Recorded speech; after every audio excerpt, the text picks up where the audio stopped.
Hello bachcho, let's see this question. The question says, steams burn are more serious in comparison to those caused from boiling water because question कह रहा है कि अगर किसी के शरीर पे या किसी के बॉडी पे स्टीम गिर जाए और वही बॉइलिंग वाटर गिर जाए तो जो स्टीम है वो ज्यादा बर्न करेगा, ज्यादा सीरियस इफेक्ट करेगा।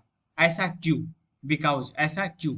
तो देखो, होता क्या है ना कि जो स्टीम है वो अपने अंदर ज्यादा हीट रखता है in compare to boiling water, जिसके कारण जब वो गिरता है किसी के ऊपर तो वो ज्यादा इफेक्ट दिखाता है, मतलब ज्यादा हार्म करता है steam.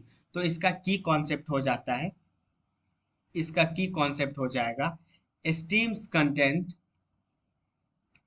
Stems contents more heat than than boiling water, boiling water at 100 degree Celsius. तो की कॉन्सेप्ट क्या हो गया कि जो स्टीम है वो ज्यादा हीट कंटेंट करेगा as compare to boiling water at 100 degree Celsius. अब आता है ऐसा क्यों? तो ऐसा देखो, मान लो कि ये एक कोई बर्तन है और इस बर्तन के अंदर वाटर है। इस वाटर का टेम्परेचर है 20 डिग्री।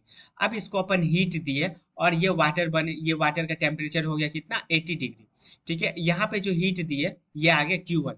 चलो अपन 80 डिग्री नहीं 100 डिग्री मानते हैं। ये कोई वाटर है, इसका टेम्परेचर है 20 डिग्री सेल्सियस, इसको हीट दिए Q1 तो ये आ गया कितना? 100 डिग्री सेल्सियस। और अभी ये क्या है? अभी ये है इस 100 डिग्री सेल्सियस को ही अपन कहेंगे बॉइलिंग वाटर। अब इसको फर्दर हीट किए और फर्दर हीट दिए Q is equal to ml के बराबर। तो ये पूरा जो 100, ये जो वाटर है ये क्या बन गया? ये बन गया स्टीम। ठीक है, स्टीम। और स्टीम का टेम्परेचर कितना? टेम्परेचर है 100 डिग्री सेल्सियस। तो देखो, अपन क्या किए कि कोई भी यहाँ 20 डिग्री से 100 डिग्री वाटर बॉइलिंग वाटर में कन्वर्ट करने के लिए सिर्फ इतना ही Q1 ही हीट दिए, लेकिन यही 20 डिग्री से यहाँ पे स्टीम में कन्वर्ट करने के लिए दो हीट दिए Q1 प्लस Q। तो देखो, ज्यादा हीट किस में रहा? ज्यादा हीट कब रहा? जब ये 20 डिग्री से स्टीम पे ले आए। और कितना ज्यादा रहा? ये Q। और ये Q कितना? ml।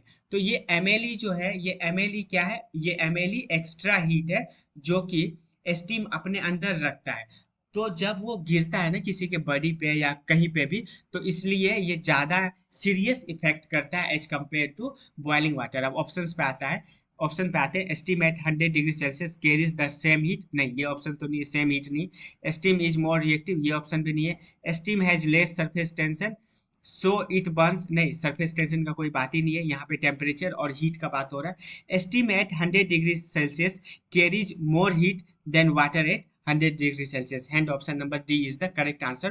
Hope you understood it well. Best of